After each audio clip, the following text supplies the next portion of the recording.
Olá! Neste vídeo vamos dar continuidade ao nosso estudo sobre algoritmos.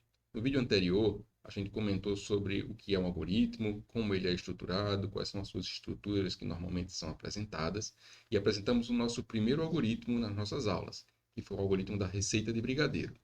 Está aqui o algoritmo. O algoritmo ele possui 5 passos, eles têm algumas questões relacionadas à sequência de passos, a estruturas de decisão, como a gente tem no passo 5, e uma estrutura de repetição no passo 3. Lembra disso? Então, mas ele foi escrito e ele foi apresentado para a gente consegue interpretar e executar esse algoritmo. Isso porque ele foi representado de alguma forma. E existem várias formas de representação de um algoritmo. Por exemplo, a forma textual, que foi essa que nós utilizamos, utilizando o português, utilizando números para indicar a sequência e coisas do tipo. Nós poderíamos representá-lo utilizando outras formas textuais, talvez até utilizando textos em inglês, talvez utilizando em espanhol, ou até utilizando um outro tipo de linguagem, talvez a linguagem dos computadores, se fosse possível. Mas existem também algumas formas gráficas que possuem símbolos específicos para trabalharmos como a representação de algoritmos. Essas formas gráficas também são conhecidas como diagrama, uma delas é o diagrama de blocos, que nós vamos aprender nesse vídeo.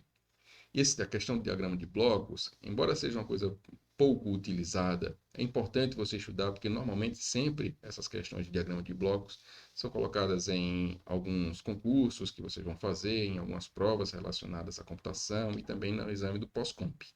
Então, o diagrama de blocos em si, ele foi definido através da norma ISO 5807 de 1985. Ele normalmente é utilizado para o processamento de informações. E como assim também é o algoritmo. Muitas vezes o algoritmo é utilizado para processar informações. E aí, estes padrões, principalmente dessa norma, um deles utiliza-se desse diagrama de blocos que nós vamos estudar, ou normalmente também chamado de diagrama de fluxo. No Brasil, às vezes a gente ainda chama de fluxograma, mas alguns autores dizem que não é a melhor terminologia, que o fluxograma é uma outra coisa. Tá? E aí, quando a gente trabalhar com o diagrama de blocos, nós vamos conhecer um conjunto de símbolos que permite demonstrar de forma clara um algoritmo. Vamos conhecê-los? Esses símbolos apresentados aqui nesse slide, nós temos 5 deles. Temos outros que vamos aprender daqui a pouco. O primeiro dele é normalmente uma elipse, um círculo esticado, é a indicação de um terminal. Esse símbolo ele sempre marca ou o início ou o fim de um algoritmo. Então, ele normalmente vai vir nas extremidades do nosso diagrama. O retângulo é normalmente indicado como um comando, como um lugar onde a gente vai expressar comandos do nosso algoritmo. É o que a gente chama de processamento. Ele representa sempre um passo, uma instrução, uma tarefa daqueles passos que nós temos. Então, por exemplo, se você tem um algoritmo com 3 passos, vão ter 3 processamentos, 3 retângulos representados no seu algoritmo. Todas essas figuras, seja terminal, processamento, decisão, conector, são ligadas com linha de fluxo. É uma setinha indicando qual é o fluxo, com a origem e destino, onde a seta sempre é o destino que está conectado para o próximo passo. Temos ainda um losango que define decisões. As estruturas de decisões ou condicionais que nós vimos no algoritmo anterior, elas devem ser representadas com essa figura. E por fim, também temos nesse momento um conector, que é um círculo. Ele permite que muitas vezes um algoritmo que vá para 2 fluxos diferentes se concentre num fluxo único através de um conector. Vamos ver como é que isso é em um algoritmo específico? Olha só como a nossa receita de brigadeiro ela poderia ser escrita também utilizando diagrama de blocos. Nós temos um conjunto de passos utilizando a terminologia definida na literatura, em que nós temos um terminal, que é um terminal com um label início, com um rótulo início. Lá no final tem uma outra figura bem parecida de terminal, que é com o nome de fim. Nós temos aí nesse nosso algoritmo um conjunto de processamentos, onde o primeiro é o passo una os ingredientes, o segundo cozinha em fogo médio, depois ele passa para um condicional até chegar em um momento em que você diga que esse condicional ele pode ser, ele já começou a desgrudar da panela, se não, você vai continuar cozinhando, continuar mexendo a panela, até o momento que ele desgruda da panela novamente, e aí sim você consegue ir para o próximo passo, que é onde tem o sim do nosso algoritmo. E aí o próximo passo seria faça as bolinhas, do seu brigadeiro e depois verifica, você gosta de chocolate granulado? Você prefere passar chocolate granulado? Se sim, aplique o granulado. Se não, ele continue até o fim. Só que antes de terminar, tanto o fluxo do que foi o sim, como o fluxo do que foi o não para o chocolate granulado, ele se une em um conector para aí sim chegar no nosso terminal. Então aqui nós conseguimos perceber a mesma receita de bolo, ou uma forma que você também consegue fazer um brigadeiro, não necessariamente expressando-se de forma textual, mas de forma simbólica, de forma gráfica, com termos definidos na literatura, em que muito provavelmente, se você jogar esse algoritmo para uma outra pessoa que entenda diagrama de blocos, ele vai saber: ah, aqui tem um condicional, ah, aqui eu tenho um processamento, aqui eu tenho um terminal. Tudo isso porque todo mundo utiliza a mesma norma quando trabalha-se com diagrama de blocos. Percebam que as três estruturas de controle elas podem ser observadas nesse algoritmo. A estrutura de sequência, que é definida pelas linhas de fluxo, a estrutura de repetição, toda vez que a gente encontra aquele condicional que volta para um passo anterior, nós temos uma oportunidade de fazer a repetição de comandos, e também uma estrutura de seleção, onde nós temos condicionais. Perceba que tanto na repetição como na parte de identificar o granulado, nós temos um condicional, em que nós fazemos um fluxo se ele for sim, ou outro fluxo se ele for não, a depender de cada um, a depender da condição a ser avaliada. Perceba que com essas figuras, o retângulo, com o losango, a gente já consegue fazer diversos algoritmos. E aí existe um conjunto de figuras que muitas vezes nós utilizamos, principalmente para criar algoritmos utilizando computadores. Ou seja, algoritmos em que serão executados por um computador, normalmente tem um conjunto de símbolos a mais. São eles aqui. Nós temos sempre esse trapézio para indicar a entrada manual, que representa aqueles momentos em que você tem um programa e você faz uma pergunta para o usuário que está lá no computador, ele tem que escrever no teclado ou ele tem que indicar alguma coisa com o mouse. Ele vai manualmente entrar com alguma informação no seu algoritmo. Imagina do tipo assim, digite seu nome, aí a pessoa digita o nome dele lá. Isso seria uma entrada manual. Em seguida, nós temos uma outra figura, que é um pouco diferente, parece assim como se fosse uma baleia, né, sem rabo. Nós temos essa figura indicando como exibição. Ela normalmente representa como se fosse um tubo de um monitor. É para mostrar que a partir com aquela figura, algo vai ser exibido na tela. Que mensagem vai ser exibida na tela? Normalmente a gente utiliza essa figura para exibir coisas na tela. Em seguida, nós temos ainda um polígono de 6 lados, né? Aqui, que é a figura de preparação. Normalmente, essa figura de preparação é uma outra forma de nós utilizarmos repetições. Nós vamos ver como é que ela utiliza para modificando o valor em cada interação. Então, se você tem, por exemplo, eu preciso que você conte de 1 a 10. Então, utiliza essa figura, indica lá que vai ser de 1 a 10, ela vai repetir 10 vezes, indicando, inclusive, olha, essa é a vez 1, essa é a vez 2, essa é a vez 3. E, por fim, nós temos essa última figura, que é o processo pré-definido, que normalmente a gente utiliza para poder representar um algoritmo que já foi feito antes. Em vez de repetir todas as figuras daquele algoritmo, a gente dá um nome a ele e utiliza apenas essa figura. Quando chegar nessa figura, utilize as informações pré-definidas em um outro processo, em um outro algoritmo. Normalmente, esses símbolos facilitam bastante para fazermos a representação gráfica de algoritmos para computadores. E, no final das contas, muitas vezes fazer até a forma de explicar um programa de um computador. Perceba que quando trabalharmos com diagrama de blocos, precisamos ter algumas questões que precisamos seguir. Por exemplo, todos os símbolos do diagrama de blocos, nós podemos utilizar rótulos, ou seja, textos dentro dos símbolos. Principalmente o terminal, você tem lá início, fim, você tem processamento, você tem que indicar dentro dele o texto o que é o processamento. No condicional, você também tem que indicar qual é a condição. Os símbolos todas as figuras de diagramas de blocos devem ser conectados uns aos outros com a setinha de fluxo, definindo a estrutura de sequência do nosso algoritmo. A estrutura visual do diagrama de blocos deve ser sempre que possível orientada de cima para baixo. Então, normalmente, você vai ver sempre como primeira figura aquela figura do terminal com o rótulo de início. Normalmente, o diagrama só pode ter dois símbolos terminais, um de início e um de fim. Então, por isso que muitas vezes a gente, para chegar no fim, utiliza um conector. Então, a gente precisa sempre, se tiver vários fluxos, várias formas de caminho, no final a gente precisa unir e chegar em um terminal de fim. Alguns autores vão utilizar várias outras formas e utilizar, inclusive, terminais de fim, mais do que um no mesmo algoritmo. Às vezes, até a representação fica até um pouco mais enxuta, para você não ter um emaranhado de fluxos tendo que voltar para um único conector. Mas, normalmente, a definição do diagrama de blocos é que você só pode ter um terminal para o fim do seu algoritmo.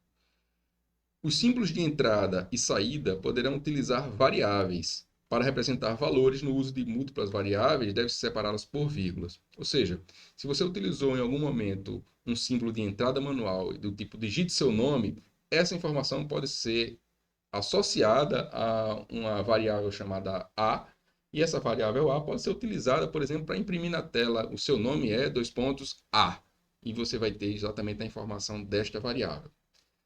Além disso, operações lógicas e matemáticas devem ser definidas com um símbolo de processamento. Qualquer operação que você vá somar, subtrair, multiplicar ou ainda verificar algumas questões lógicas, sempre no símbolo do retângulo do processamento. Nós vamos dar uns exemplos daqui a pouco. Os símbolos de decisão, os losangos, devem indicar sempre rótulos com condição lógica a ser avaliada. Ou seja, o rótulo, o texto que está lá tem que ser uma condição, tem que ser sempre uma pergunta que pode ter um resultado ou um valor, sim ou não, verdadeiro ou falso. Algumas das duas opções apenas. E o uso de subrotinas, que são aqueles pré-processamentos, devem ser representados com o símbolo de processo pré-definido, com um rótulo associado a um outro diagrama de blocos, a um outro algoritmo. Vamos ver como é que isso a gente faz? Perceba esse novo algoritmo. É um algoritmo para somar dois números dados pelo usuário. Nós temos como um primeiro símbolo sempre o terminal de início. Em seguida, nós temos a entrada de dados, entrada manual, e nesse caso nós temos duas variáveis, uma variável chamada A e B, separadas por vírgulas, como definimos nas restrições do slide anterior. Em seguida, nós temos um processamento, já que a gente vai fazer uma operação matemática, ou seja, vai somar o A ao B e representar o resultado dessa soma em uma nova variável chamada R, nós utilizamos uma figura de processamento. E em seguida, exibimos na tela o valor da soma desses dois números. Então, muito provavelmente, ao final, a gente vai ter um algoritmo em que, dado dois números, ele vai solicitar dois números ao usuário, depois ele vai somar e exibir na tela a soma desses dois números. Esse é o nosso algoritmo 1. O algoritmo 2, ele é um pouco mais complexo. Ele também tem um rótulo de início para um terminal, ele também tem uma entrada manual com duas variáveis A e B, só que aqui ele verifica se o a variável A, o número indicado na variável A, é maior do que o B, porque aqui ele quer indicar a diferença entre dois números. Então, se o A for 5 e o B for 2, a diferença entre os dois é A menos B, 5 menos 2 vai ser 3. Só que, se eu fizer 2 menos 5, o resultado ia ser menos 3. Então, eu preciso saber qual é o maior para eu poder subtrair do maior o valor do menor. Nesse caso, aqui eu verifico primeiro se o A é maior do que o B, o número A é maior que o B. Se ele for, eu faço A menos B e represento isso, o resultado disso, numa outra variável R. Se não for, eu vou fazer isso numa variável, justamente continua sendo a variável R, só que em vez de fazer A menos B, eu faço B menos A. Em seguida, os dois fluxos, seja o fluxo com A menos B ou com o B menos A, eu concentro em um conector para depois exibir na tela o resultado da variável R, que concentra justamente a diferença entre os números A e B, até chegar no meu terminal de fim. Temos ainda um algoritmo 3, que aqui envolve outra figura que nós não vimos ainda. A figura, nesse caso, é uma figura que permite a repetição que eu falei para vocês. Nós temos aqui o início do nosso algoritmo com o terminal. Em seguida, nós temos a preparação, a figura de preparação, que é esse polígono de 6 lados aqui, é quase que um hexágono, né? Então, aqui nós temos quase um hexágono com lados iguais, né? Nós temos aqui uma preparação e a notação sempre que está nessa figura, ela tem que ser assim. Ela tem que ter uma variável com uma letra uma setinha indicando que vai ser atribuído alguma coisa a essa variável, e 3 números. Esses 3 números representam o número inicial que vai ser atribuído a essa variável na primeira repetição, o número de repetições que deve ser feitos e o número que vai ser incrementado ao número inicial em cada repetição. Ou seja, esse processamento todo dessa preparação que nós fazemos nessa repetição, ele vai pelo fluxo sempre de baixo, volta um número de 10 vezes. Serão 10 repetições. Ele vai de 1 até 10, nesse caso, pulando de 1 em 1. Então, na primeira repetição, o i vai ser o numeral 1. Na segunda, ele vai pegar 1 mais 1 e vai ser o i vai ser o 2, vai imprimir na tela o 2, volta, soma mais 1, vai pular aqui e vai imprimir o número 3, até chegar nesse numeral. Ou seja, ele vai de 1 até 10, pulando de 1 em 1, somando 1 em cada interação. Então, aqui nós temos uma repetição de 10 vezes e vai imprimir na tela em cada vez o valor da variável i, que na primeira vez vai ser o número 1, na segunda o número 2, na terceira o número 3, até o numeral 10. Quando isso acontecer, quando chegarmos com que a variável i atinja o valor que está indicado aqui no meio, que é o 10, ele vai sair pela lateral da nossa figura e vai para o próximo passo que está saindo pela lateral. Nesse caso, chega ao terminal de fim. Então, aqui nós temos tudo que eu comentei. A variável receberá valores de 1 a 10 e nós temos o final do nosso algoritmo. Agora eu pergunto a vocês, em vez de 1, se tivéssemos definido aqui, se essa figura de preparação fosse i setinha 1,10,2, o que é que seria exibido? Você consegue imaginar o que é que seria exibido na tela? Quantas repetições nós vamos ter nesse algoritmo? Pensou? Então, nesse caso, as repetições, elas em vez de ir pulando incrementalmente com 1, nós teríamos um incremento de 2. Então, o primeiro número seria o 1. 1 mais 2 seria a segunda vez que ele ia passar a variável i, já seria o 3. Depois, com mais 2, já seria o 5. Depois, com 5, já seria o 7. Depois, o 9, para depois ter o 11. Só que o 11 já é superior ao 10 que está indicado lá. Então, nesse caso, antes de ser a variável, ela ser atribuída com o valor 11, ela iria sair pela lateral da preparação e iríamos para o nosso terminal fim. Entendeu? Então, nesse caso, apresentaríamos todos os números, apenas os números ímpares, nesse caso, de 1 a, que sejam entre 1 e 10. Nesse caso, ia ser 1, 3, 5, 7 e 9. Ok? Vamos agora para o nosso último algoritmo, o algoritmo 4. Esse é um pouco mais completo e utiliza-se já de algumas figuras de pré-processamento. Nós temos, primeiro, um terminal de início. Em seguida, é apresentado na tela um texto. Perceba que todo texto que é apresentado na tela tem que estar entre aspas. Se ele não tiver entre aspas, vai ser encarado como uma variável A. Aí seria o valor da variável A que seria impresso na tela. Em seguida, nós temos a entrada manual, uma variável chamada OPC. Se fosse 3 variáveis, deveria ser O,P,C. Como aqui estão juntos, é uma variável chamada OPC de opção, certo? Então, imagina aqui que o usuário pega e indica 1, que deveria ser a soma, ou 2 a diferença, ou 3 sequências. Vamos indicar que ele digitou o valor 1 para o OPC. Então, a gente verifica com o nosso condicional. O OPC é igual a 1? Se o OPC é igual a 1, nós vamos fazer com que agora crie-se e execute-se o algoritmo 1, que é o algoritmo da soma, que nós fizemos lá no início aqui. Algoritmo 1. 1 foi o algoritmo da soma. O algoritmo 2 já era o da diferença. Então, aqui nós temos, se o usuário ele utiliza o OPC com o valor 2, ele não entraria aqui. O OPC é igual a 1 quando o OPC é 2? Não. Então, ele desce. O OPC é igual a 2? Sim. Então, faça o algoritmo 2 para mim. Em seguida, venha para o conector e finalize. E digamos que a gente fez um terceiro algoritmo, que era o algoritmo da sequência, que justamente é apresentado no slide anterior.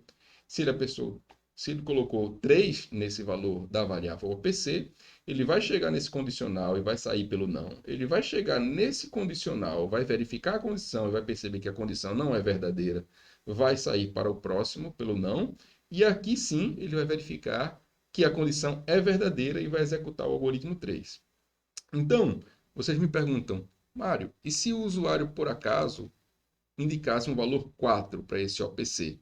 Bom, nesse caso, quando indicado um valor que não está aqui, muito provavelmente ele iria para o primeiro condicional, sairia pelo não, porque verificaria que a condição não era válida.